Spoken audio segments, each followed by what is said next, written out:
어머님, 저 오늘 친정 김장이라 못 가요. 산 사람은 밥은 먹고 살아야죠. 시아버지의 부고를 전하는 다급한 전화에 며느리는 웃으며 이렇게 말했습니다.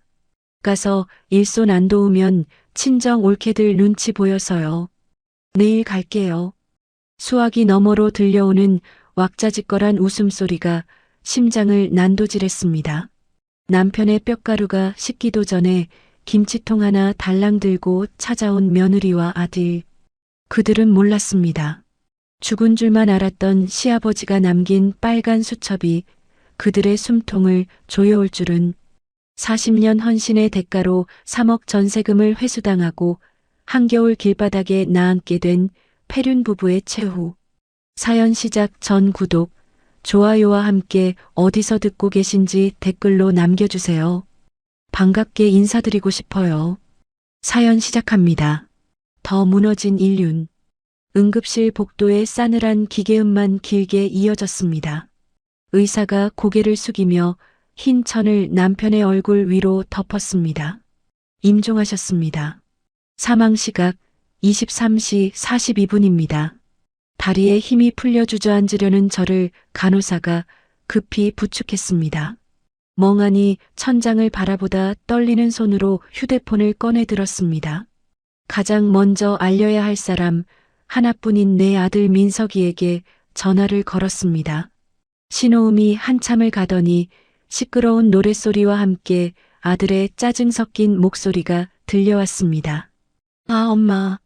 지금 몇 시인데 전화를 해요? 나 지금 중요한 접대 중이라니까. 수화기 너머로 쿵짝거리는 반주 소리와 남자들의 고성방가가 귓가를 때렸습니다. 나는 마른 침을 삼키며 간신히 입을 뗐습니다. 민석아, 너의 아버지가 방금 가셨다. 네. 뭐라고요? 아, 부장님. 잠시만요. 아이, 진짜 시끄러워서 안 들리네. 아들은 주위 사람들에게 양해를 구하는 척하더니 목소리를 낮췄습니다. 엄마, 뭐라고요? 아버지가 왜요? 심장마비란다. 손 쓸 새도 없이 가셨어. 지금 빨리 병원으로 와야겠다. 잠시 정적이 흐르더니 아들이 한숨을 푹 내쉬었습니다. 하필이면 오늘이에요? 저 오늘 부장님 기분 맞춰드려야 이번 승진 심사 통과한다고요. 기가 차서 눈물도 나오지 않았습니다. 너 지금 그게 무슨 소리냐? 아비가 죽었다는데 승진 타령이 나와? 아니, 산 사람은 살아야 할 거 아니에요. 지금 당장 가면 판 다 깨져요. 수습하고 갈 테니까 엄마가 먼저 장례식장 잡고 있어요.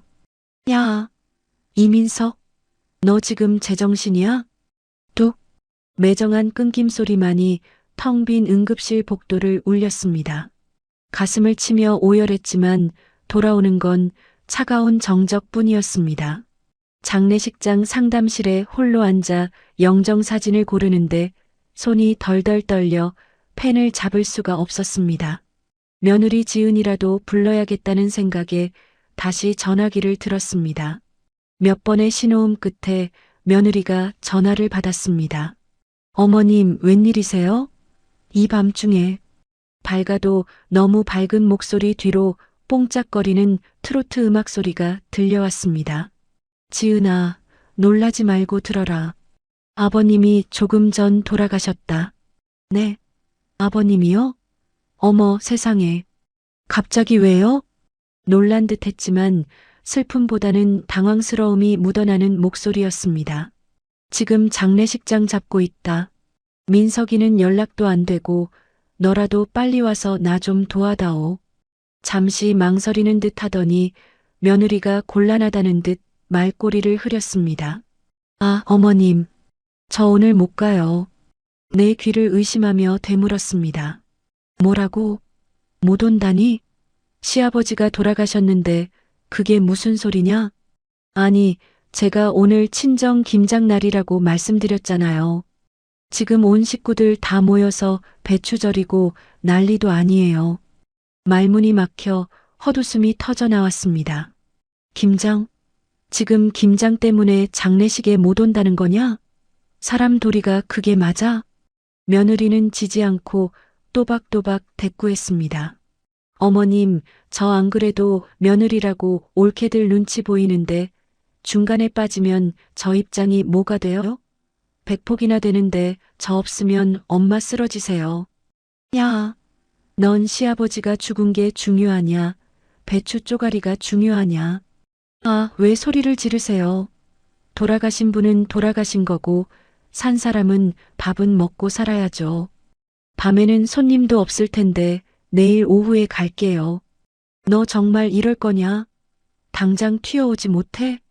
아유, 진짜. 김치 양념 버무려야 해서 바빠요. 끊어요. 전화가 끊어지고 나는 멍하니 허공을 응시했습니다. 상복을 입은 내 모습이 유리창에 비쳤습니다. 초라하고 늙은 노인네 하나가 덩그러니 서 있었습니다. 장례 지도사가 난처한 표정으로 다가와 물었습니다. 상주님은 언제 도착하십니까? 입관 시간 정해야 하는데요. 곧 올 겁니다. 차가 많이 막히나 봐요. 거짓말을 하는 내 입술이 바르르 떨렸습니다. 밤 11시가 훌쩍 넘어서야 장례식장 입구 쪽이 소란스러워졌습니다. 아들 민석이가 비틀거리는 걸음으로 들어오고 있었습니다. 넥타이는 풀어 헤쳐져 배꼽까지 내려와 있고 얼굴은 술독에 빠진 사람처럼 붉었습니다.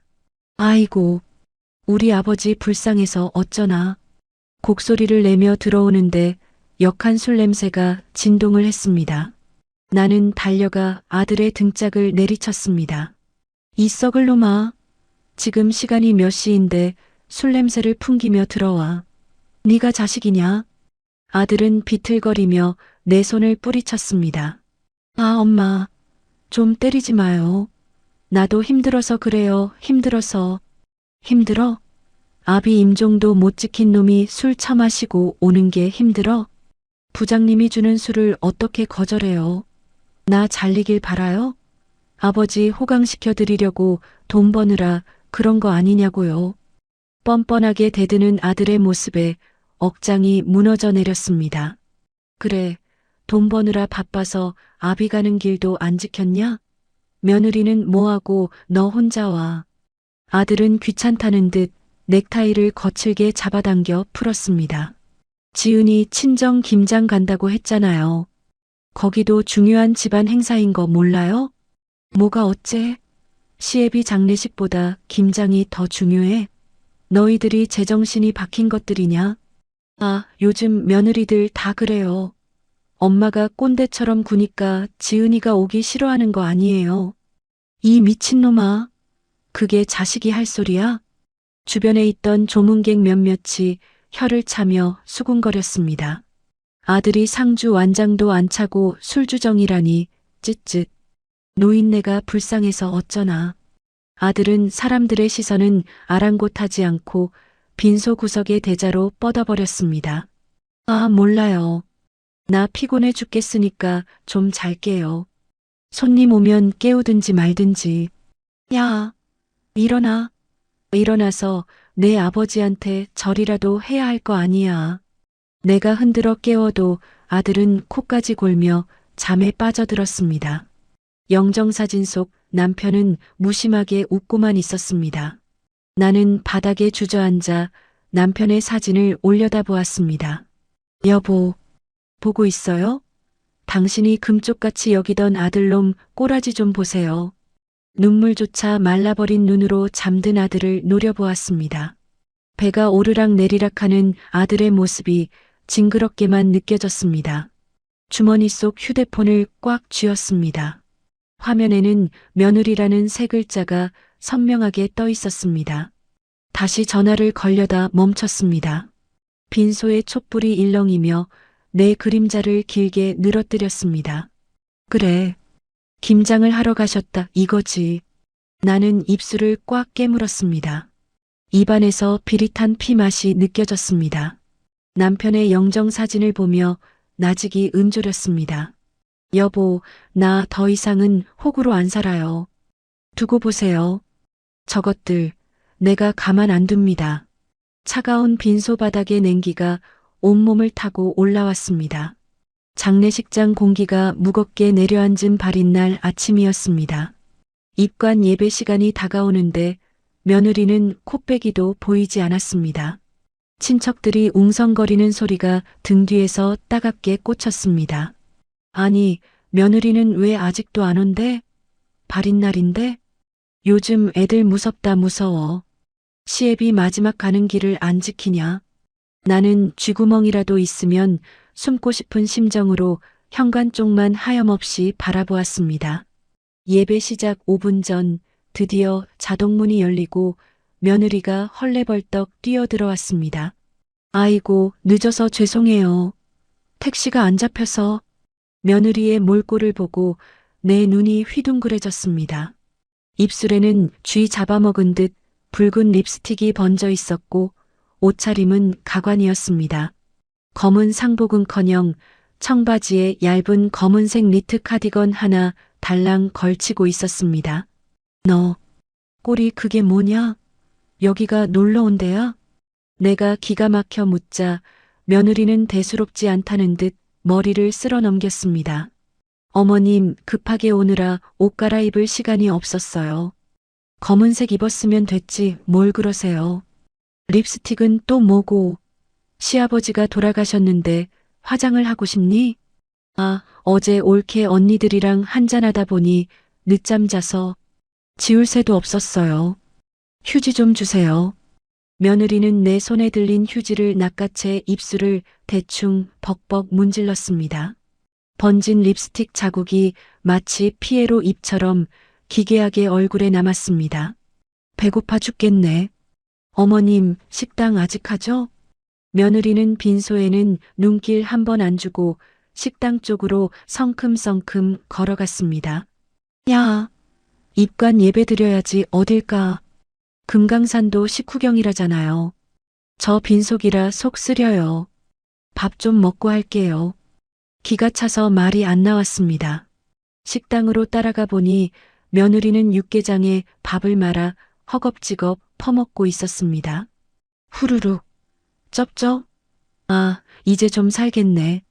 여기 김치 좀 더 주세요. 맞은편에 앉은 큰집 형님이 혀를 차며 한마디 했습니다. 질부 체하겠어. 천천히 좀 먹지. 시아버님 보고 싶지도 않아? 며느리는 입가에 묻은 국물을 손등으로 쓱 닦으며 대꾸했습니다. 큰어머니, 돌아가신 분은 말이 없잖아요. 산 사람은 힘내서 장례 치러야죠. 그러더니 주머니에서 계산기를 꺼내더니 조문객 명부를 펴들었습니다. 어디 보자. 김 사장님 10만 원, 박 과장님 5만 원. 에이, 짠돌이들. 너 지금 뭐 하는 짓이야? 내가 소리를 지르며 계산기를 뺏으려 하자 며느리가 잽싸게 피했습니다. 아, 왜 그러세요? 장례비 정산하려면 미리 계산해 봐야죠. 어머님, 부조금함 열쇠 어딨어요? 뭐? 열쇠? 네, 열쇠요. 민석 씨 친구들이 낸 돈이랑 아버님 지인분들 돈 따로 분류해야죠. 나중에 헷갈리면 안 되잖아요. 이 돈도 고르려나? 시애비관 뚜껑도 안 닫았는데 돈 계산부터 해? 어머님, 말 험하게 하지 마세요. 다 우리 살자고 하는 짓이잖아요. 대출 이자가 얼만데. 식당에 있던 사람들이 일제히 우리 쪽을 쳐다보았습니다. 얼굴이 화끈거려 견딜 수가 없었습니다. 일어나. 당장 입관실로 와. 나는 며느리의 팔을 억지로 잡아 끌고 식당을 나갔습니다. 화장터로 이동하는 버스 안은 숨소리 하나 들리지 않을 만큼 조용했습니다. 나는 남편의 영정사진을 품에 안고 창밖을 보며 눈물을 훔쳤습니다. 그런데 어디선가 카톡? 카톡? 하는 경쾌한 알림음이 연달아 울렸습니다. 고개를 돌려보니 며느리가 고개를 쳐박고 휴대폰을 두드리고 있었습니다. 화면을 훔쳐보니 김장 김치에 수육을 싸먹는 사진들이 줄줄이 올라와 있었습니다. 올케일이라고 저장된 사람이 보낸 메시지였습니다. 아가씨, 수육 진짜 맛있게 삶아졌다. 빨리 와서 먹어. 며느리가 답장을 보내는 게 보였습니다. 아씨, 장례식 때문에 짜증나 죽겠어. 대충 하고 갈게. 내 목 남겨놔. 손이 부들부들 떨렸습니다. 너, 지금 제정신이니? 낮게 으르렁거리듯 말하자 며느리가 흠칫 놀라며 휴대폰을 감췄습니다. 아, 아니에요. 친정 엄마가 걱정돼서 연락한 거예요. 걱정? 수육 남겨놓으라는 게 걱정이냐? 보셨어요? 아우, 훔쳐보지 좀 마세요. 사생활 침해예요. 사생활? 시애비 화장하러 가는 길에 수육 타령하는 게 사생활이냐? 네가 짐승이지 사람이냐? 버스 안 사람들이 웅성거리기 시작했습니다. 앞자리에 앉아있던 아들이 뒤를 돌아보며 짜증을 냈습니다. 아, 엄마, 조용히 좀 해요. 쪽팔리게 진짜 왜 그래요? 너는 내 마누라가 하는 짓이 안 보이냐? 넌 자존심도 없어? 지은이가 틀린 말 했어요? 장례 끝나면 밥 먹어야죠. 별걸 가지고 트집이야. 아들은 다시 고개를 돌려 의자에 몸을 파묻었습니다. 내 편은 이 세상에 아무도 없었습니다. 화장장 화로 문이 열리고 남편의 관이 들어가는 순간 나는 바닥에 주저앉아 통곡했습니다. 여보, 여보, 나 혼자 어떡하라고. 가슴이 찢어질 듯 아팠지만 내 등 뒤에 서 있는 아들은 손목시계만 들여다보고 있었습니다. 아, 점심시간 걸리겠네. 배고픈데. 아들의 중얼거림이 비수처럼 꽂혔습니다. 모든 절차가 끝나고 집으로 돌아왔습니다. 현관문을 열자마자 훅 끼쳐오는 남편의 냄새에 눈물이 핑 돌았습니다. 하지만 감상에 젖을 새도 없이 며느리는 소파 상석에 털썩 주저앉아 다리를 꼬았습니다. 어머님, 저 목말라요. 물 좀 주세요. 내 손 없냐? 네가 떠다 먹어. 아유, 며느리가 하루 종일 고생했는데 물 한 잔도 안 주세요? 그러면서 며느리는 눈을 가늘게 뜨고 본론을 꺼냈습니다. 어머님, 아버님 사망보험금 있죠? 그거 얼마나 나와요? 심장이 덜컥 내려앉는 것 같았습니다. 보험금은 왜 묻냐? 왜 묻긴요? 우리 아파트 대출금 금리가 올라서 이자 내느라 허리가 휘어요. 그거 받아서 대출부터 갚아야죠. 아들이 냉장고에서 물을 꺼내 마시며 거들었습니다. 맞아요, 엄마. 아버지 유산 정리해서 우리 빚부터 좀 까줘요. 아버지도 그걸 원하실 거예요. 너희 아버지가 평생 고생해서 번 돈을 빚 갚는 데 쓰라고? 너희는 양심도 없냐? 자식 빚 갚아주는 게 부모 도리죠. 엄마 혼자 그 돈 다 써서 뭐하게? 며느리가 눈을 반짝이며 말을 보탰습니다. 그리고 어머님, 시골에 선산 있죠? 그것도 파세요.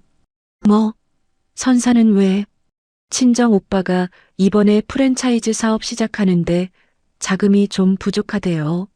그거 팔아서 빌려주면 나중에 이자 쳐서 갚는데요. 대박 아이템이라 확실해요. 기가 막혀서 헛웃음이 나왔습니다. 내 남편 목숨값을 내 친정 오빠 사업 자금으로 대주라고? 네가 미치지 않고서야 어떻게 그런 소리를 해? 아니, 투자를 하라는 거죠. 어머님도 노후 자금 불려야 할 거 아니에요. 닥쳐라. 이 벼락 맞을 것들아. 나는 식탁 위에 있던 과일 접시를 바닥에 힘껏 내동댕이 쳤습니다. 와장창. 사과와 배가 사방으로 굴러갔습니다. 아들과 며느리가 놀라서 벌떡 일어났습니다. 엄마, 왜 이래요? 노막 났어요? 그래, 나 노막 났다. 내 아비 뼈가루도 안 식었는데 돈 내놓으라고 지저대는 꼴을 보니 내가 미치지 않고 배기겠냐? 나는 현관문을 활짝 열어젖혔습니다. 나가. 당장 내 집에서 나가. 아니, 엄마. 말로 해요, 말로. 왜 사람을 쫓아내고 그래요? 아들이 버티려 하자 나는 빗자루를 들고 휘둘렀습니다. 안 나가? 경찰 부르기 전에 썩 꺼져. 며느리가 기겁을 하며 신발을 구겨 신었습니다. 어머, 진짜 미쳤나 봐. 여보, 가자. 말이 안 통하는 노인네랑 무슨 말을 해. 두 사람은 도망치듯 집 밖으로 뛰쳐나갔습니다. 철썩. 닫힌 문 너머로 며느리의 독설이 들려왔습니다. 아우, 재수 없어. 늙으면 죽어야지. 돈 욕심만 많아가지고. 나는 현관문에 등을 기대고 주저앉았습니다. 바닥에 흩어진 과일 조각들이 내 마음처럼 산산조각이 나 있었습니다. 남편의 베개를 끌어안고 얼굴을 파묻었습니다.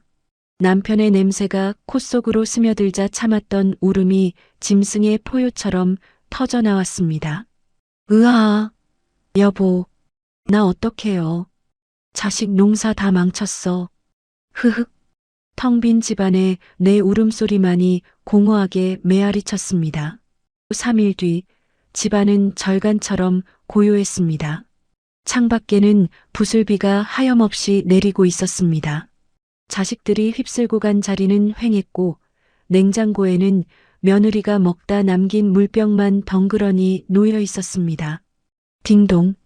정막을 깨고 초인종 소리가 울렸습니다. 인터폰 화면을 보니 남편의 40년 지기 친구이자 동네 법무사인 박 노인이 서 있었습니다. 누구세요? 형수님, 접니다. 바꿔요. 몸은 좀 추스르셨습니까? 문을 열자 비에 젖은 낡은 가죽 가방을 든 박 노인이 들어왔습니다. 아이고, 어서 오세요. 비도 오는데 웬일이세요? 박 노인은 젖은 우산을 털며 안타까운 눈으로 나를 바라보았습니다. 형수님 혼자 계실 생각하니 마음이 쓰여서요. 그리고 형님이 가시기 전에 신신당부한 게 있어서 왔습니다. 그이가요? 무슨 당부요? 박 노인은 식탁 의자를 빼고 앉으며 가방에서 두툼한 누런 대봉투 하나를 꺼냈습니다. 봉투 입구에는 붉은 인주가 묻은 도장이 찍혀 있었습니다. 이게 뭡니까? 형님이 생전에 형수님 몰래 준비해 둔 겁니다. 제가 법무사 일하면서 공증까지 다 맞춰놓은 서류예요. 떨리는 손으로 봉투를 받아들었습니다. 묵직한 무게감이 손끝에 전해졌습니다. 봉투를 열자 낡은 예금 통장 하나와 서류 뭉치가 쏟아져 나왔습니다. 통장을 펼쳐보니 거래 내역이 빼곡했습니다. 5,000원 입금, 3,000원 입금, 1만 원 입금. 날짜를 보니 매일 점심시간 때쯤이었습니다. 이게 다 무슨 돈이에요? 박 노인이 씁쓸하게 웃으며 대답했습니다. 형님이 점심값 아껴서 모은 돈입니다. 회사 식당 맛없다고 도시락 싸달라고 했던 거 기억나시죠? 네, 그랬죠. 반찬 투정한다고 제가 구박했었는데 사실은 도시락 안 드시고 굶거나 컵라면으로 때우고 그 식대랑 용돈 모아서 저 통장에 넣으신 겁니다. 나중에 형수님 혼자 되면 맛있는 거 사 먹으라고요. 가슴이 덜컥 내려앉는 것 같았습니다. 아이고, 이 미련한 양반아. 밥을 굶어가며 이걸 모았어. 흐흑. 통장을 가슴에 품고 오열하자 박 노인이 휴지를 건네주며 다독였습니다. 형수님, 우실 때가 아닙니다. 더 중요한 게 있어요. 그 밑에 유언장 한번 보시지요. 눈물을 훔치고 갱지 위에 투박한 글씨로 적힌 유언장을 집어들었습니다.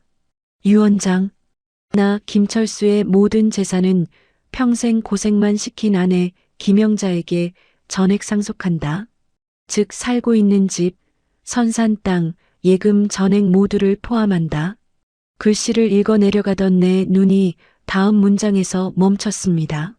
굵은 펜으로 꾹꾹 눌러 쓴 글씨가 눈에 박혔습니다. 불효막심한 아들 이민석에게는 단 한 푼도 주지 말라. 며느리가 유류분 소송을 걸어오더라도 끝까지 방어할 수 있도록 조치해 두었다.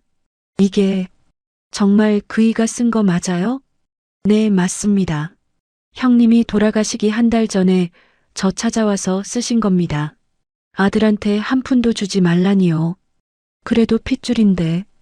박 노인은 정색하며 품에서 또 다른 수첩 하나를 꺼냈습니다. 검은색 표지에 불효일지라고 적혀 있었습니다. 형수님, 형님이 바보라서 아들을 미워한 게 아닙니다. 이미 다 알고 계셨어요. 알다니요? 뭐요? 민석이랑 며느리가 형수님 없을 때 어떻게 행동했는지 형님이 다 보고 듣고 기록해 두셨습니다. 이거 한번 보시죠. 떨리는 손으로 수첩을 펼쳤습니다. 202X년 5월 8일 어버이날. 며느리가 전화와서 용돈 없냐고 소리 지름. 아내가 방에서 우는 걸 들음. 202X년 9월 추석. 아들놈이 술 먹고 와서 진명에 미리 넘겨달라고 행패 부림. TV 부수고 나감. 202X년 1월. 아내가 아파서 입원했는데 며느리가 병원비 아깝다며 1인실 쓰지 말라고 함. 내 가슴이 찢어짐. 일지를 넘길 때마다 잊고 싶었던 기억들이 되살아나 심장이 벌렁거렸습니다. 남편은 모르는 척하면서 이 모든 걸 지켜보고 있었던 것입니다. 아이고 여보, 속이 얼마나 문드러졌으면 이런 걸 다 적어놨어. 박 노인이 비장한 표정으로 서류 한 장을 더 가리켰습니다. 그리고 이게 결정적인 겁니다. 조건부 증여 계약서 사본입니다. 조건부 증여요? 네. 형님이 3년 전에 민석이 신혼집 전세금 3억 해줬을 때 그냥 준 게 아니라 각서를 받으셨어요. 기억 안 나십니까? 아, 그때 민석이가 무슨 종이에 도장 찍었던 것 같기도 하고 그 내용이 핵심입니다. 부모에게 효도하지 않거나 폐륜적인 행위를 할 경우 증여를 취소하고 즉시 반환한다는 조항이 들어 있습니다. 박 노인은 탁자를 손가락으로 두드리며 강조했습니다. 법적으로 부담부 증여라고 합니다.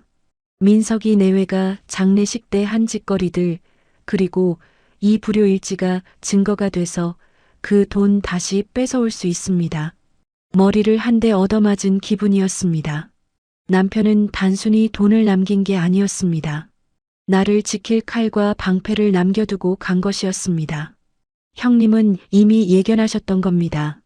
본인이 떠나면 자식들이 형수님을 어떻게 대할지. 그래서 이 서류들을 저한테 준 겁니까? 네. 형수님, 이제 선택하셔야 합니다. 이대로 자식들한테 다 털리고 찬밥 신세 되실 건지 아니면 형님이 주신 칼자루 쥐고 당당하게 사실 건지. 나는 유언장을 꽉 쥐었습니다. 종이가 구겨지는 소리가 적막한 거실을 채웠습니다. 장례식 날 김장하러 간다며 웃던 며느리의 목소리가 귓가에 맴돌았습니다. 술 냄새를 풍기며 들어와 돈 타령하던 아들의 얼굴이 떠올랐습니다. 눈물이 멈추고 가슴 밑바닥에서 뜨거운 무언가가 치밀어 올랐습니다. 박 법무사님, 네, 형수님. 이거 법적으로 효력 확실한 거 맞죠? 확실하고 말고요. 제가 공증까지 다 받아뒀습니다. 대한민국 최고의 로펌이 와도 못 뒤집습니다. 나는 입술을 깨물며 고개를 끄덕였습니다. 그럼 됐어요. 저 이제 더 이상 질질 짜는 노인네 안 할랍니다. 잘 생각하셨습니다. 형님도 그걸 바라실 겁니다. 당장은 비밀로 해주세요. 저것들이 제 발로 기어들어올 때 그때 터뜨릴 겁니다. 박 노인이 빙그레 웃으며 고개를 끄덕였습니다. 역시 형수님 담력 대단하십니다. 시기는 제가 조율해 드리겠습니다. 박 노인이 돌아간 뒤 나는 안방에 있는 금고를 열었습니다. 남편의 땀 냄새가 밴 통장과 땅 문서, 그리고 피눈물로 쓴 유언장을 깊숙이 넣었습니다. 금고 문을 닫는 철컥 소리가 마치 전쟁의 서막을 알리는 총성처럼 들렸습니다. 창밖에 빗줄기가 굵어지고 천둥 소리가 우르릉거렸습니다. 나는 영정사진 앞에 앉아 소주 한 잔을 따랐습니다. 여보, 고마워요. 당신 마음 이제 알았어요. 사진 속 남편은 여전히 무뚝뚝한 표정이었지만 오늘따라 그 눈빛이 따뜻하게 느껴졌습니다. 잔을 단숨에 비우고 탁 소리나게 잔을 내려놓았습니다. 나 당신이 준 이 선물로 내 인생 찾을게요. 그리고 그 녀석들. 사람 한번 만들어 볼게요. 내 눈빛이 차갑게 빛났습니다. 비바람이 창문을 세차게 두드렸지만 내 마음은 그 어느 때보다 단단해져 있었습니다. 서울 서초동 법조 타운의 한 빌딩, 법무법인 승리의 간판이 햇빛에 번쩍였습니다. 박 노인의 소개로 찾아간 곳은 가사소송 승소율 1위라는 김지은 변호사의 사무실이었습니다. 문을 열고 들어서자 똑 부러지게 생긴 젊은 여자가 자리에서 벌떡 일어나 맞이했습니다. 어서 오세요. 김영자 어르신 맞으시죠? 박 법무사님께 말씀 많이 들었습니다. 네, 변호사님. 늙은이가 이런 데를 다 와보고 잘 부탁합니다. 자리에 앉자마자 나는 가방에서 남편이 남긴 불효일지와 조건부 증여 계약서를 꺼내 놓았습니다. 김 변호사는 뿔테 안경을 고쳤으며 서류를 한 장 한 장 꼼꼼히 넘겨보았습니다. 종이를 넘기는 소리만 사각사각 들릴 뿐 방 안에는 긴장감이 감돌았습니다. 잠시 후 김 변호사가 서류를 탁 내려놓으며 탄성을 내뱉었습니다. 어르신, 이거 정말 아버님이 다 기록하신 거예요? 네. 그이가 말은 안 해도 속으로 다 삭히고 있었나 봐요. 이건 그냥 일기가 아니에요. 법적으로 완벽한 증거물입니다. 특히 여기 장례식 날 며느리가 김장하러 간다고 통화한 내용. 이거 녹음 파일 있으세요? 있지요. 내 전화기에 자동 녹음된 게 있어요. 김 변호사의 눈이 반짝 빛났습니다. 됐습니다. 이 정도면 게임 끝났어요. 민법 제556조 망은 행위에 의한 증여 해제가 가능합니다. 망은 행위요? 네. 은혜를 잊고 배신했다는 뜻이죠. 부모 부양 의무를 저버리고 패륜적인 행동을 했을 때 이미 준 재산도 뺏어올 수 있다는 법입니다. 나는 주먹을 꽉 쥐었습니다. 그럼 우리 아들놈 전세금이랑 가게 보증금 다 도로 가져올 수 있는 겁니까? 가져오는 정도가 아니죠.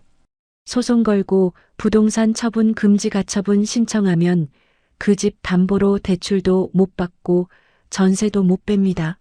말 그대로 꼼짝 말아가 되는 거죠. 가처분. 그게 그렇게 무서운 겁니까? 김 변호사는 자신만만한 미소를 지으며 볼펜을 딱 소리나게 눌렀습니다. 어르신, 이건 가족 싸움이 아니라 전쟁입니다. 전쟁에서는 상대방 보급로를 끊는 게 제일 중요하거든요. 자금줄 딱 막히면 제 발로 기어 나올 수밖에 없습니다. 전쟁. 맞아요. 내가 그동안 너무 바보같이 당하고만 살았어요. 그리고 청구 취지에 부당이득 반환뿐만 아니라 소송 비용이랑 지연 이자까지 싹 다 청구할 겁니다. 아주 뼈저리게 후회하게 만들어드리죠. 김 변호사의 단호한 말투에 10년 묵은 체증이 내려가는 것 같았습니다. 변호사님만 믿겠습니다. 제발 그 못된 것들 버르장머리 좀 고쳐주세요. 걱정 마세요. 저 이런 사건 전문입니다.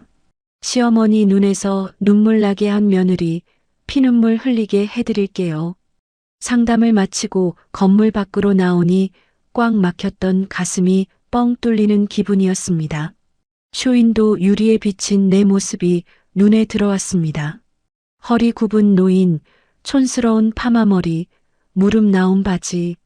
남편은 날 위해 밥을 굶어가며 돈을 모았는데 나는 내 꼴을 이렇게 하고 다녔구나 싶어 울컥했습니다. 그래, 이제 김영자 인생 다시 사는 거야. 나는 곧장 시내에서 제일 크다는 미용실 문을 열고 들어갔습니다. 화려한 조명 아래 세련된 미용사들이 분주하게 움직이고 있었습니다. 어서 오세요. 예약하셨나요? 아니요. 지금 바로 할 수 있나요? 네, 잠시만요. 어떤 스타일로 해드릴까요? 파마 다시 말아드릴까요? 거울 앞에 앉은 나는 내 머리카락을 한 움큼 쥐어 보였습니다. 아니요. 이거 다 잘라주세요. 미용사가 놀란 눈으로 되물었습니다. 네. 다요? 이거 꽤 기신 건데. 아깝지 않으세요? 하나도 안 아까워요. 며느리 눈치 보느라 동네 미용실에서 싼 맛에 볶아댔던 머리예요. 이제 지긋지긋해요. 아, 네, 알겠습니다. 그럼 확 변신시켜 드릴게요. 사각, 사각. 가위 소리와 함께 뽀글거리는 머리카락들이 바닥으로 후두둑 떨어져 나갔습니다. 잘려나가는 머리카락과 함께 지난 세월의 서름도 툭툭 떨어지는 것 같았습니다. 1시간 뒤 거울 속에는 전혀 다른 사람이 앉아 있었습니다. 귀 밑까지 오는 세련된 보부 단발, 은회색으로 염색해 우아함을 더한 머릿결. 어머, 고객님, 딴 사람 같아요. 너무 고우세요. 미용사의 칭찬에 나도 모르게 입꼬리가 올라갔습니다. 고마워요. 이제야 좀 사람 같네요. 미용실을 나와 그 길로 백화점 명품관으로 향했습니다. 평생 시장 좌판 옷만 입던 내가 백화점 문을 열고 들어서자 직원들이 의아한 눈으로 쳐다보았습니다. 하지만 나는 기죽지 않고 가장 비싸 보이는 마네킹 앞으로 걸어갔습니다. 이거 마네킹이 입은 거 그대로 주세요.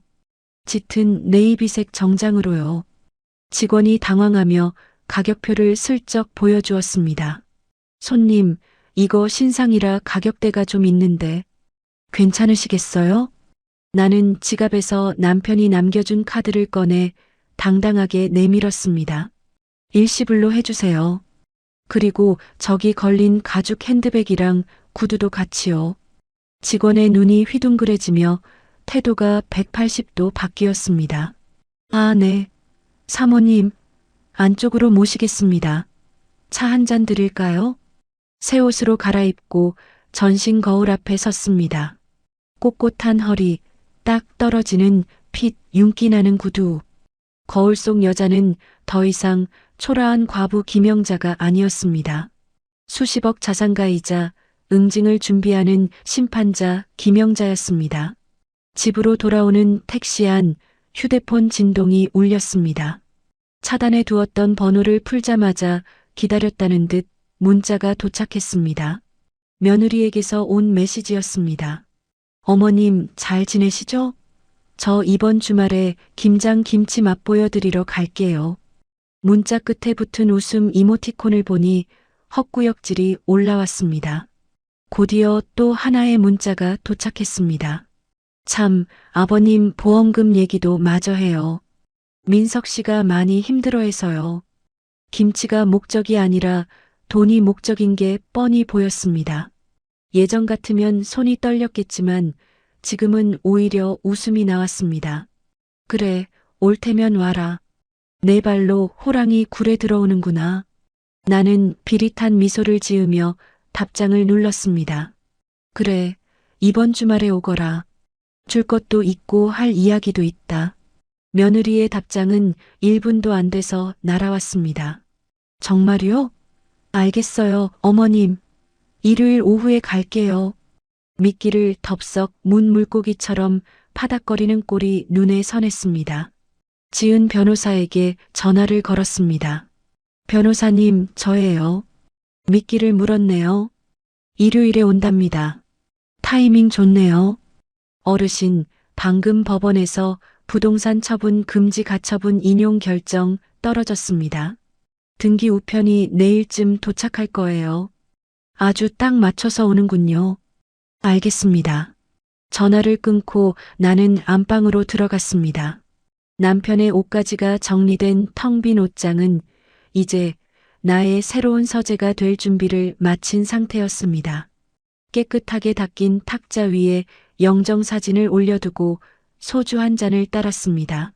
여보, 나 머리 잘랐는데 어때요? 예뻐요? 사진 속 남편은 말없이 웃고만 있었습니다. 당신 핑계대고 나도 예쁜 옷 한번 입어봤어요. 저 세상에서 너무 질투하지 말아요. 나는 술잔을 영정 앞에 올리며 나직이 은졸였습니다. 이번 주말이에요. 당신이 그렇게 미워하던 놈들, 내가 아주 혼쭐을 내줄 테니까. 창밖으로 붉은 노을이 지고 있었습니다. 마치 다가올 전쟁을 예고하듯 하늘이 핏빛으로 물들어가고 있었습니다. 나는 소파에 깊숙이 몸을 기대며 눈을 감았습니다. 폭풍전야의 고요함이 집안을 감싸고 돌았습니다. 하지만 내 심장은 그 어느 때보다 힘차게 뛰고 있었습니다. 기다려라. 김장 김치보다 더 매운맛을 보여줄 테니. 일요일 오후 햇살이 거실 깊숙이 들어와 잘 닦인 마룻바닥을 비췄습니다. 나는 며칠 전 백화점에서 산 짙은 네이비색 정장을 차려입고 소파 정중앙에 앉아 있었습니다. 탁자 위에는 며느리가 그토록 원하던 돈 대신 하얀 서류 봉투와 굵은 소금이 담긴 바가지가 놓여 있었습니다. 띠리링, 띠리링. 현관 도어락이 열리는 소리가 들리고 며느리의 하이톤 목소리가 고막을 찔렀습니다. 어머님, 저희 왔어요.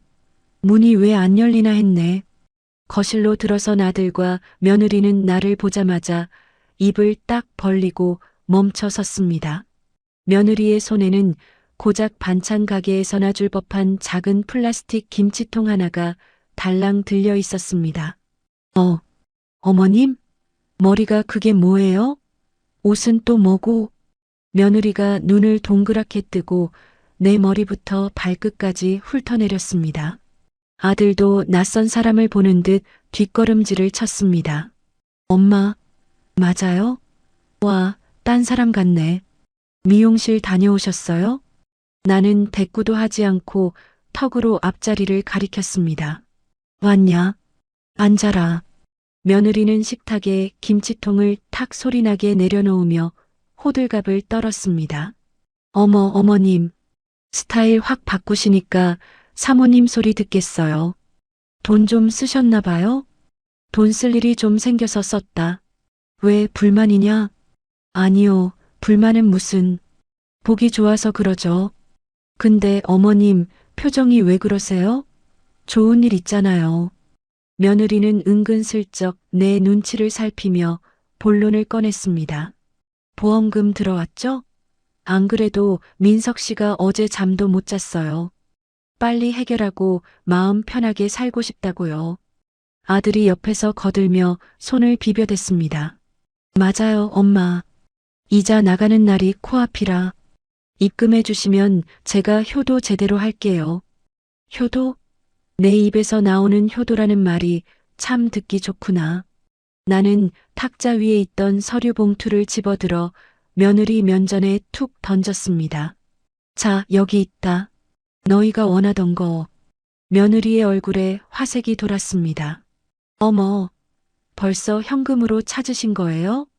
역시 우리 어머님 통이 크시다니까. 며느리는 허겁지겁 봉투를 찢다시피 열었습니다. 하지만 봉투 안에서 나온 건 돈다발이 아니라 법원 등기 마크가 찍힌 종이 뭉치였습니다. 내용을 확인하던 아들의 표정이 순식간에 흑빛으로 변했습니다. 엄마, 이게 뭐예요? 부동산 처분 금지 가처분? 소송 예고 통지서? 며느리가 종이를 낚아채더니 비명을 질렀습니다. 소송이요? 어머님, 지금 우리한테 소송 거신 거예요? 치매 오셨어요? 나는 차갑게 식은 눈으로 그들을 쏘아보았습니다. 그래, 소송이다. 너희 살고 있는 그 아파트 전세 보증금 3억, 그리고 민석이 가게 보증금 5천. 다 내 돈이니 토해내라. 아니, 엄마. 그건 엄마랑 아버지가 결혼 선물로 주신 거잖아요. 줬으면 끝이지 이제 와서 뺏는 게 어딨어요. 선물? 웃기지 마라. 너희 아버지가 그냥 준 줄 아냐? 효도 계약 조건부로 준 거다. 효도 계약이라뇨? 그게 무슨 말도 안 되는 소리예요. 말도 안 되는지 법원에서 따져보자꾸나. 이미 가처분 떨어졌다. 이제 그 집 담보로 대출도 못 받고 전세도 못 뺀다. 꼼짝없이 묶인 거야. 아들이 사색이 되어 무릎을 꿇었습니다. 엄마, 왜 이러세요? 전세금 빼라니요. 그럼 우리 길바닥에 나 앉아요. 길바닥? 내 아비 장례식 날 너희가 나한테 한 짓은 생각 안 나냐? 나는 탁자 아래 숨겨두었던 블루투스 스피커의 재생 버튼을 눌렀습니다. 야, 이놈아. 아비가 뼈 빠지게 벌어서 집 해줬더니 뭐 명의를 넘겨달라. 에라이 썩을 놈. 스피커에서 쩌렁쩌렁하게 울려 퍼지는 남편의 생전 육성에 아들이 기겁하며 뒤로 자빠졌습니다. 아, 아버지. 내 아비가 생전에 내 놈 술 먹고 행패 부릴 때마다 녹음해 둔 거다. 어디 이것뿐인 줄 아냐? 나는 곧이어 다음 트랙을 재생했습니다. 어머님, 저 오늘 친정 김장이라 못 가요. 가서 일손 안 도우면 눈치 보여서요. 내일 갈게요. 장례식 날 밤 며느리가 뻔뻔하게 내뱉었던 통화 내용이 거실 가득 울려 퍼졌습니다. 며느리의 얼굴이 홍당무처럼 붉어지더니 이내 하얗게 질려버렸습니다. 네? 이건 또 언제 녹음하셨어요? 어머님 진짜 소름 끼쳐요. 소름 끼쳐? 시아버지가 죽었는데 김장하러 간 내년 행동은 안 소름 끼치고? 아니, 그건 상황이 어쩔 수 없었잖아요. 산 사람은 살아야지 죽은 사람 붙들고 울면 뭐 나와요? 그래, 그래서 나도 산 사람답게 살려고 한다. 내 돈 가지고 내가 살겠다는데 보태준 거 있냐? 나는 품에서 검은색 수첩 하나를 꺼내 펼쳐 보였습니다. 이게 뭔 줄 아냐? 내 시아버지가 쓴 불효일지다. 너희가 나한테 했던 막말, 무시, 돈 뜯어간 날짜까지 분 단위로 적혀 있어. 며느리가 입을 뻐끔거리며 아무 말도 못하자 내가 쐐기를 박았습니다. 변호사 말이 이걸 망은 행위라고 하더구나. 은혜를 원수로 갚은 놈들에겐 준 돈도 다시 뺏을 수 있다는 법이야. 변호사요? 그래. 대한민국에서 제일 독한 변호사 샀다. 소송 비용이랑 그동안 이자까지 다 청구할 거다. 판결 나기 전에 돈 싸들고 와서 빌지 않으면 너희 신용불량자 되는 건 시간 문제야. 아들이 바짓가랑이를 붙잡고 늘어졌습니다. 엄마, 잘못했어요. 한 번만 봐주세요. 우리 진짜 돈 없어요. 돈이 없어? 그럼 몸으로 떼어야지. 나가서 막노동이라도 해라. 내 아비는 너 키우려고 평생 공사판에서 살았다.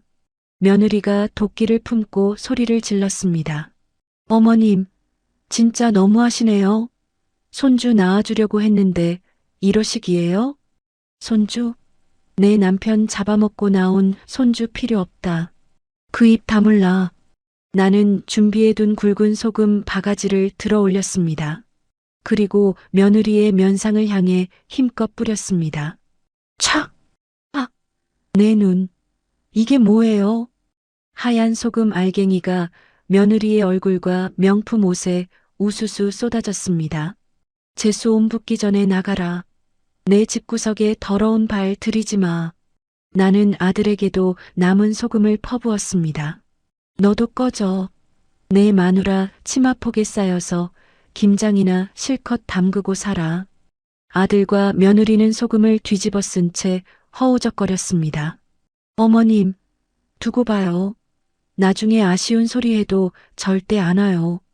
누가 오라고 했냐? 경찰 부르기 전에 당장 꺼져. 나는 현관문까지 그들을 밀어붙였습니다. 신발도 제대로 신지 못한 채 쫓겨난 두 사람은 엘리베이터 앞에서 씩씩거리며 나를 노려보았습니다. 쾅! 나는 그들의 눈앞에서 보란 듯이 현관문을 닫아 걸었습니다. 심장이 쿵쿵 뛰었지만 평생 느껴본 적 없는 짜릿함이 전율처럼 흘렀습니다. 거실로 돌아온 내 눈에 며느리가 두고 간 김치통이 들어왔습니다. 뚜껑을 열어보니 시뻘건 양념이 묻은 배추 쪼가리 몇 개가 성의 없이 담겨 있었습니다. 아, 이따위 걸 시애비 목숨값이라고 가져왔냐? 나는 김치통을 그대로 들고 마당으로 나갔습니다. 음식물 쓰레기통 뚜껑을 열고 김치를 거꾸로 쳐박았습니다. 툭, 투둑. 붉은 김치 국물이 쓰레기통 안으로 곤두박질 쳤습니다. 빈통을 바닥에 집어 던지고 하늘을 올려다보았습니다. 구름 한 점 없는 파란 하늘이 눈 시리게 펼쳐져 있었습니다. 크게 심호흡을 하자 차가운 공기가 폐부 깊숙이 들어왔습니다. 아, 시원하다. 입가에 저절로 미소가 번졌습니다.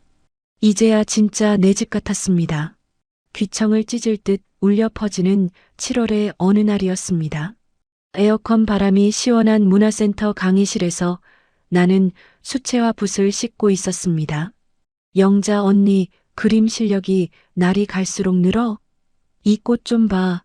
살아있는 것 같네. 옆자리에 앉은 친구 순덕이가 호들갑을 떨며 내 어깨를 쳤습니다. 호호, 그래. 남편이 선물해준 돈으로 배우는 건데 열심히 해야지.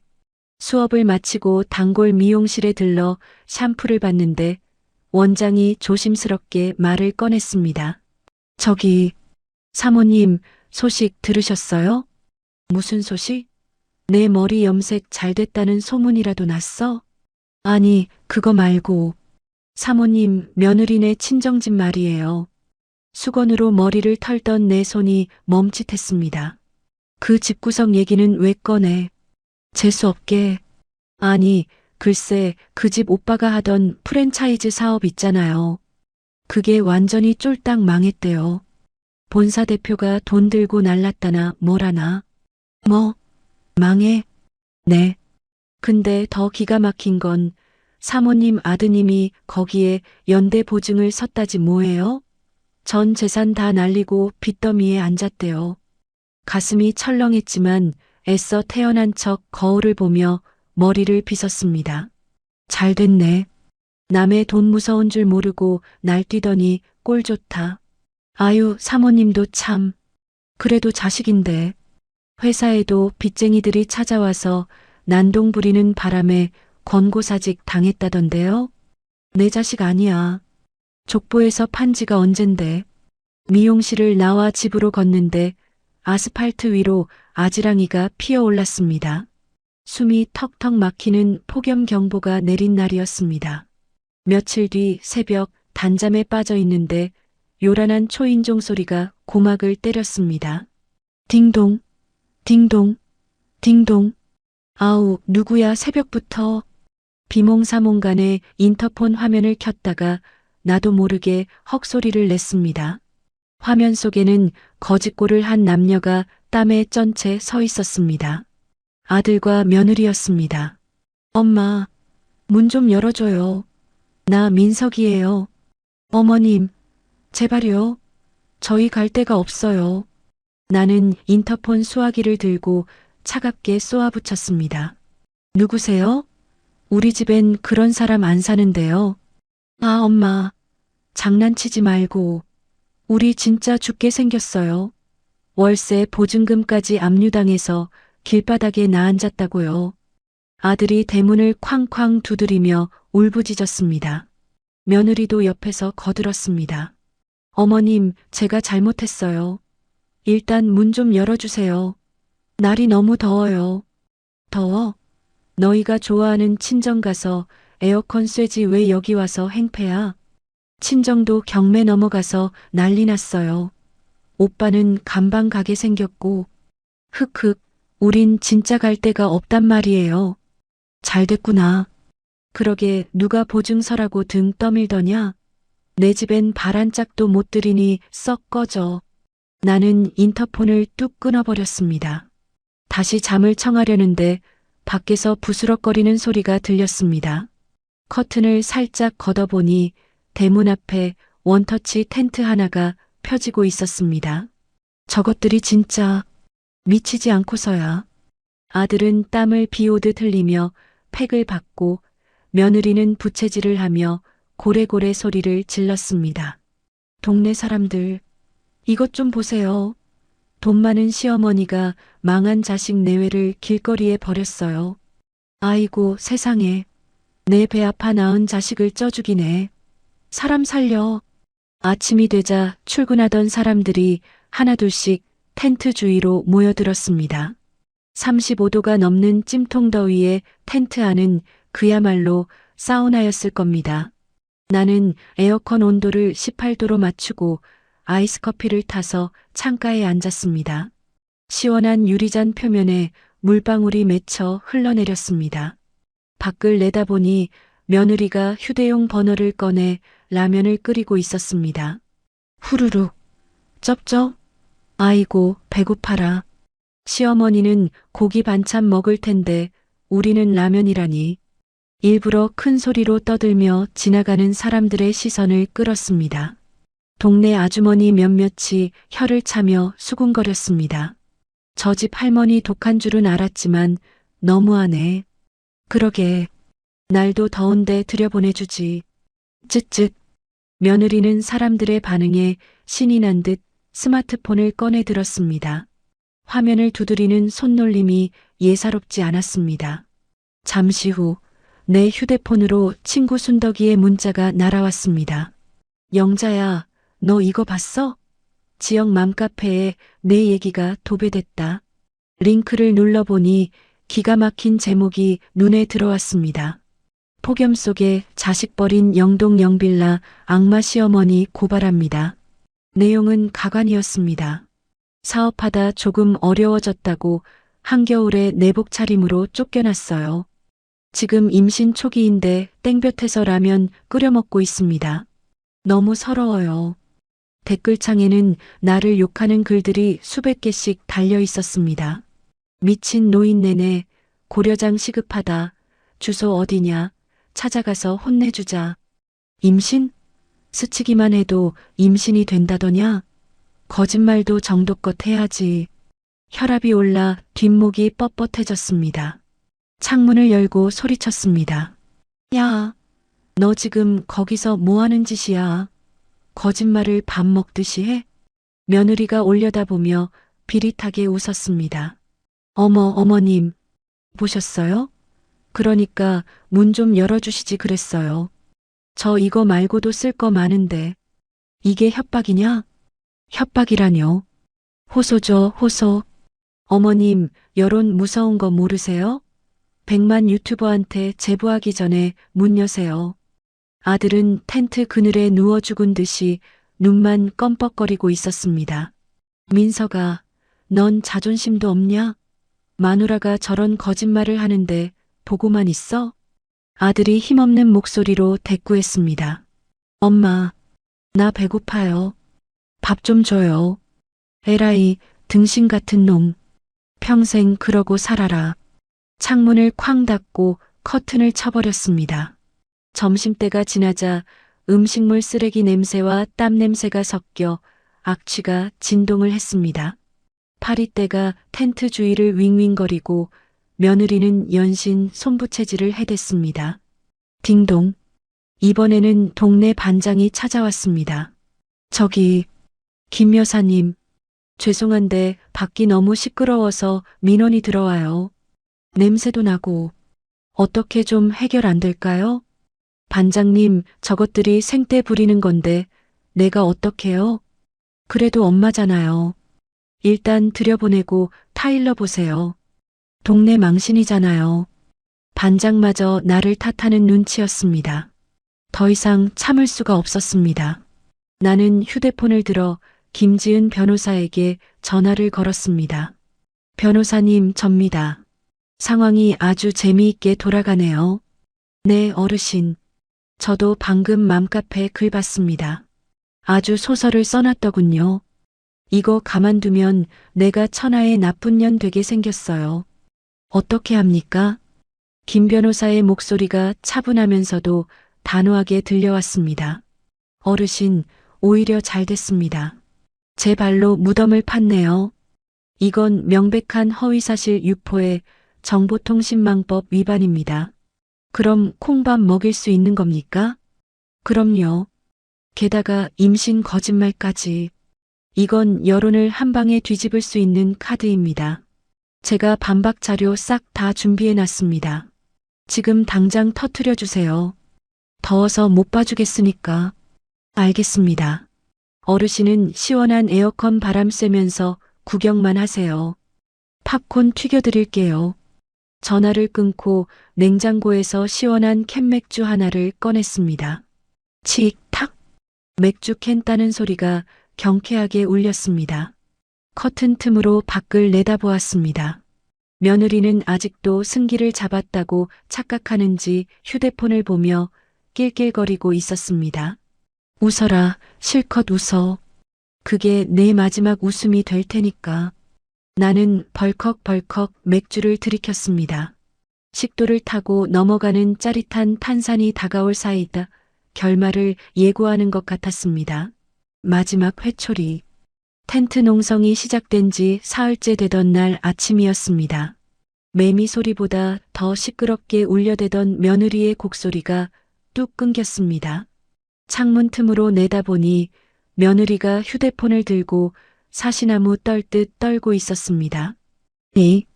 이게 뭐야? 어머님, 지금 이거 어머님이 올리신 거예요? 나는 느긋하게 인터폰 수화기를 들었습니다. 왜 네가 쓴 소설에 비하면 내 건 다큐멘터리라 재미가 없더냐? 아니, 이 녹음 파일 뭐냐고요? 이거 불법 도청 아니에요? 조금 전 지은 변호사가 맘카페와 지역 커뮤니티에 올린 진실 규명 글이 터진 모양이었습니다. 제목부터가 강렬했습니다. 폭염 속 시어머니 고발, 폐륜 며느리의 실체를 공개합니다. 게시글에는 장례식 날 며느리가 김장하러 간다며 낄낄거리는 통화 녹음 원본이 첨부되어 있었습니다. 그뿐만이 아니었습니다. 아씨, 노인네 언제 죽어? 보험금 빨리 땡겨야 하는데. 야, 그래도 시아버진데 너무한 거 아니냐? 남남인데 뭐 어때? 돈이나 내놓고 가라지. 모자이크 처리된 며느리의 단톡방 캡처 화면까지 적나라하게 공개되었습니다. 어머님, 이거 명예훼손인 거 아시죠? 저 고소할 거예요. 며느리가 대문에 대고 악을 썼지만 나는 코웃음을 쳤습니다. 고소해라. 변호사 말이 공익을 위한 사실 적시는 죄가 안 된다더라. 그리고 난 허위사실 유포로 너 이미 고소장 접수했다. 뭐라고요? 그때였습니다. 텐트 앞을 지나던 동네 주민들이 수군거리기 시작했습니다. 어머, 저 여자 맞지? 장례식 날 김장하러 갔다는 그 여자. 세상에, 얼굴은 반반한데 속은 시커멓네. 어떻게 시부모 죽기를 기다려? 임신도 뻥이라며? 라면 끓여 먹을 때 알아봤어. 사기꾼들 아니야? 며느리를 옹호하던 여론은 순식간에 싸늘한 비난으로 뒤집혔습니다.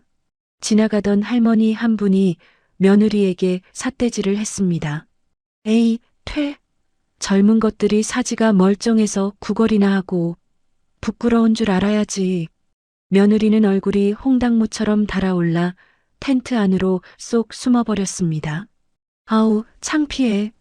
오빠 엄마한테 말 좀 잘해봐. 사람들이 다 나만 쳐다보잖아. 텐트 안에서 아들의 기어 들어가는 목소리가 들렸습니다. 내가 뭐라고 해. 엄마 화나면 무섭단 말이야. 아이씨, 진짜 무능해가지고. 내가 미쳤지. 저런 거랑 결혼을 해서. 텐트 안에서 우당탕거리는 소리가 났습니다. 나는 현관문을 활짝 열고 마당으로 나갔습니다. 뜨거운 열기가 확 끼쳐왔지만 내 걸음은 거침이 없었습니다. 대문 빗장을 풀고 나가자 썩은 음식물 냄새가 코를 찔렀습니다. 아우, 냄새야. 동네 망신 다 시키고 있네. 나는 신고 있던 슬리퍼 발로 텐트 지지대를 힘껏 걷어찼습니다. 와르르. 약한 원터치 텐트가 힘없이 무너져 내렸습니다. 아, 엄마, 왜 이래요? 어머님, 사람 살려. 무너진 천막 속에서 아들과 며느리가 허우적거리며 기어 나왔습니다. 몰골이 말이 아니었습니다. 땀과 라면, 국물, 먼지로 뒤범벅된 꼴이 딱 거짓꼴이었습니다. 구경꾼들이 모여들어 스마트폰으로 그들을 찍어대기 시작했습니다. 잘 찍어라. 이 페륜아들 얼굴 널리 널리 알려지게. 내가 소리치자 며느리가 비명을 지르며 얼굴을 가렸습니다. 찍지 마세요. 초상권 침해예요. 초상권? 네가 맘카페에 내 얘기 올릴 땐 내 초상권 생각했냐? 나는 며느리 앞으로 다가가 손가락질을 했습니다. 내 돈은 내 남편이 평생 공사판에서 피땀 흘려번 돈이다. 너희 같은 불효자들 유흥비로 쓰라고 남긴 돈 아니야. 10원 한 장 줄 생각 없으니 당장 꺼져. 어머님, 너무하세요. 그래도 며느리인데. 며느리? 김장 김치나 챙기는 게 무슨 며느리야.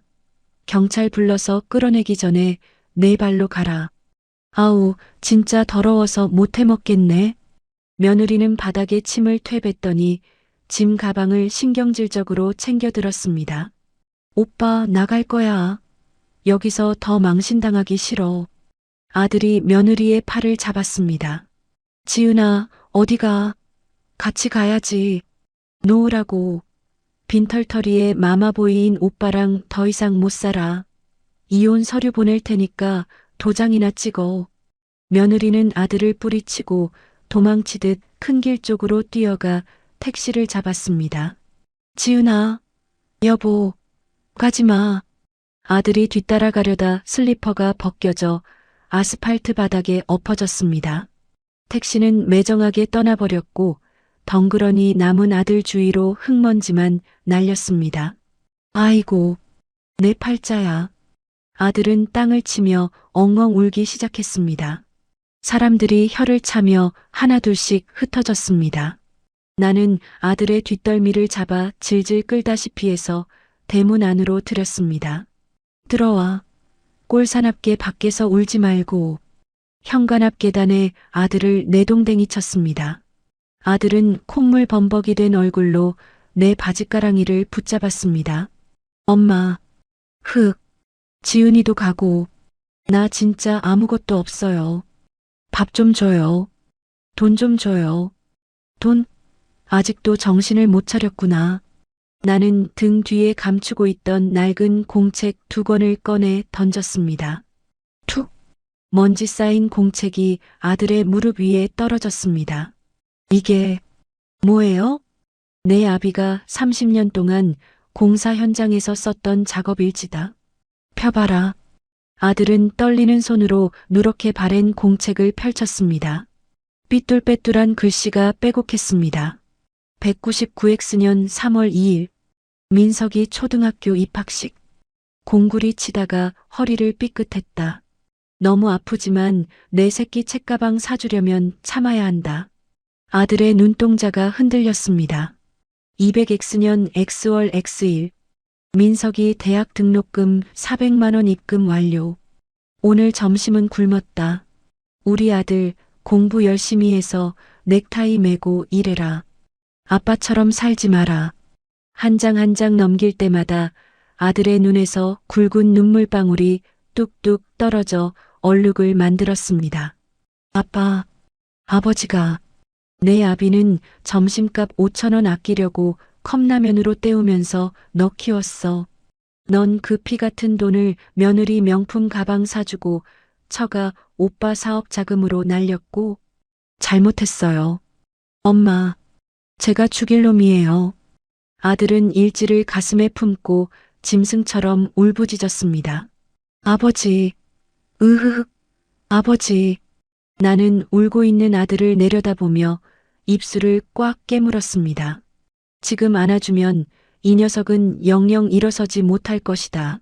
마음은 찢어질 듯 아팠지만 나는 독하게 마음을 먹었습니다. 울지 마라. 내 눈물 하나도 안 불쌍하다. 엄마, 한 번만 도와주세요. 열심히 살게요. 열심히? 말로만? 아니, 난 안 믿는다. 나는 아들의 어깨를 밀어 대문 밖으로 내보냈습니다. 내 힘으로 땀 흘려 돈 벌어봐. 10만 원이라도 좋으니 내 손으로 번 돈 가져와서 밥 한 끼 사기 전까진 엄마라고 부르지도 마라. 엄마, 엄마, 나가, 썩 나가. 쾅! 나는 대문을 닫고 쇠빗장을 걸었습니다. 엄마, 문 좀 열어줘요. 엄마. 대문을 두드리는 아들의 주먹 소리가 둔탁하게 울렸습니다. 나는 대문에 등을 기대고 주저앉았습니다. 참았던 눈물이 댐이 터지듯 쏟아져 내렸습니다. 흐흑, 민석아, 제발, 사람 좀 되거라. 제발. 손으로 입을 틀어막고 소리 죽여 울었습니다. 밖에서 들려오는 아들의 통곡 소리가 내 심장을 후벼 파는 것 같았습니다. 하지만 문을 열어줄 수는 없었습니다. 이것이 내가 줄 수 있는 마지막 사랑이자 가장 아픈 회초리였으니까요. 매미 소리가 다시 시끄럽게 울려 퍼지며 나의 울음소리를 덮어주었습니다. 매미 소리가 잦아들고 몇 번의 계절이 바뀌어 다시 따뜻한 봄이 찾아왔습니다. 밥 짓는 구수한 냄새가 골목 어귀까지 퍼져나갔습니다. 복지관 입구에 걸린 현판, 영잔의 밥상이라는 글씨가 햇살을 받아 반짝였습니다. 아이고, 김 여사. 오늘 국물 맛이 아주 끝내주네. 이가 다 빠진 할아버지가 엄지손가락을 치켜 세우며 웃었습니다. 나는 앞치마를 질끈 동여매고 국자를 휘저었습니다. 할아버지, 고기 많이 건져드렸으니까 남기지 마세요. 더 드릴까요? 더 줘. 김 여사가 해주는 밥이 제일 맛있어. 이마에 송글송글 맺힌 땀을 훔치며 식판에 따뜻한 소고기 묵국을 가득 담았습니다. 옆에서 배식을 돕던 친구 순덕이가 혀를 내둘렀습니다. 영자야, 너 체력도 좋다.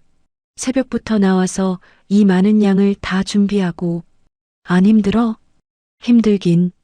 집에 우두커니 앉아있는 것보다 100배는 낫다. 사람들이 맛있게 먹어주면 그게 보약이지. 하여간 못 말려. 남편이 남겨준 돈으로 해외여행이나 다니지. 기부까지 하고 이렇게 몸 고생을 사서 하냐? 내 돈 아니잖아. 그이 피땀이니까 좋은 데 써야지. 그래야 그 양반도 저승에서 어깨 펴고 다니지 않겠어? 나는 빙그레 웃으며 갓 지은 하얀 쌀밥을 펐습니다. 배식 봉사가 끝나고 앞치마를 벗으려는데 주머니 속 휴대폰이 진동했습니다.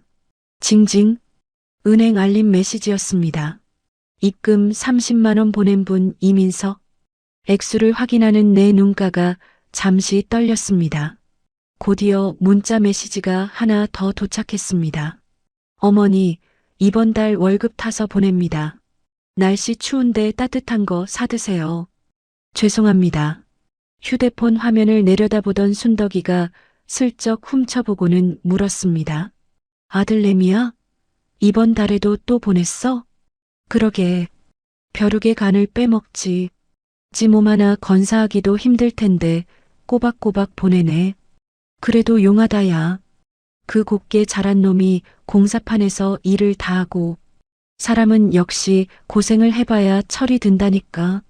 아들은 며느리와 이혼 소송을 끝내고 지방에 한바집 달린 공사 현장에서 잡부로 일하고 있다고 했습니다. 처음에는 손에 물집이 터져서 울며불며 전화하더니 이제는 제법 적응이 된 모양이었습니다. 나는 답장 버튼을 누르려다 말고 휴대폰을 덮었습니다. 답장 안 해줘? 됐다. 괜히 답장해주면 기대할라. 그냥 지 밥벌이하고 사는 걸로 족하다. 말은 그렇게 했지만 나는 은행 앱을 켜서 아들이 보낸 돈을 민석이 적금 통장으로 옮겼습니다. 차곡차곡 쌓인 숫자가 제법 되었습니다. 나중에, 아주 나중에 지 힘으로 전셋집이라도 구할 때 보태줘야지. 어머. 독한 척하더니 역시 엄마는 엄마네. 순덕이가 내 등을 찰싹 때리며 웃었습니다. 며칠 뒤 화창한 봄날이었습니다. 인천항 여객터미널은 여행을 떠나는 사람들로 북적거렸습니다. 나는 챙이 넓은 모자에 선글라스를 끼고 화사한 꽃무늬 원피스를 차려입었습니다. 와, 김영자. 오늘따라 모델 같네. 10년은 젊어 보여. 꽃단장을 한 순덕이와 친구들이 내 팔짱을 끼며 호들갑을 떨었습니다. 얘들은 비행기 태우지 마. 주책이야. 아니야, 진짜야. 작년 장례식장 때 생각하면 딴 사람이라니까. 얼굴에 아주 광이 나네. 우리는 거대한 크루즈선에 올랐습니다. 뿌! 백고동 소리가 심장을 쿵쿵 울리며 출항을 알렸습니다. 배가 서서히 움직이자 갈매기 떼가 끼룩거리며 우리 머리 위를 맴돌았습니다. 가판 위 카페에 앉아 샴페인 잔을 부딪혔습니다. 자, 건배. 김영자의 화려한 인생 2막을 위하여. 위하여. 쨍. 차가운 샴페인이 목을 타고 넘어가자 웃음이 절로 터져나왔습니다. 바닷바람이 머리카락을 흩날리고 끝없이 펼쳐진 수평선이 가슴을 뻥 뚫어주었습니다. 나는 잠시 자리에서 일어나 가판 난간 쪽으로 걸어갔습니다. 푸른 바다 물결이 하얀 거품을 일으키며 부서지고 있었습니다. 핸드백 속에서 낡은 지갑을 꺼냈습니다. 지갑 한쪽에 고이 간직해온 남편의 증명사진을 꺼내 들었습니다. 사진 속 남편은 여전히 입을 꾹 다문 채 무뚝뚝하게 나를 바라보고 있었습니다. 나는 사진을 바다 쪽으로 들어 보였습니다. 영감, 보고 있어요? 여기가 바다예요. 바람 소리가 윙윙거리며 귓가를 스쳤습니다. 당신은 평생 일만 하느라 이런 데 한 번도 못 와봤지. 미안해요. 나만 좋은 구경해서. 사진 속 남편의 눈가가 햇빛을 받아 반짝이는 것 같았습니다. 그래도 너무 억울해하지 마요. 당신이 준 선물 덕분에 나 이제야 진짜 김영자로 살고 있으니까. 나는 손가락으로 사진 속 남편의 얼굴을 쓰다듬었습니다. 아들놈도 이제야 사람 구실하려고 땀 흘리고 있어요. 당신이 남긴 작업 일지가 그놈 살렸어요. 울컥 목이 메었지만 울지는 않았습니다. 대신 활짝 웃어 보였습니다. 고마워요, 여보. 나 당신 목까지 신나게 아주 즐겁게 살다가 갈게요. 나중에 만나면 여행 얘기 잔뜩 해줄게요. 나는 사진에 가볍게 입을 맞추고 다시 지갑 속에 소중히 넣었습니다. 등 뒤에서 친구들이 나를 불렀습니다. 영자야, 뭐해? 빨리 와서 사진 찍자. 그래, 간다가. 나는 친구들을 향해 손을 흔들며 가볍게 뛰었습니다. 무릎도 허리도 아프지 않았습니다. 마치 20대 처녀 시절로 돌아간 것처럼 몸이 깃털처럼 가벼웠습니다. 거대한 크루즈가 물살을 가르며 망망대해를 향해 힘차게 나아갔습니다. 나는 파란 하늘을 향해 두 팔을 벌리고 힘껏 소리쳤습니다. 야호! 바다다! 내 목소리가 파도 소리와 섞여 멀리 퍼져나갔습니다. 가슴속에 응어리졌던 모든 것이 바람에 날아가 버렸습니다. 순덕이가 옆에서 깔깔거리며 물었습니다. 어머, 얘 좀 봐. 영자야, 그렇게 좋아? 나는 선글라스를 살짝 내리고 윙크를 날렸습니다. 그럼 좋고 말고. 얘들아, 그거 아냐? 뭐가? 나는 수평선을 손가락으로 가리키며 세상에서 가장 당당한 목소리로 외쳤습니다. 내 남은 인생 중에서 나는 오늘이 가장 젊다. 내 인생은 지금부터야. 옳죠. 김영자 만세.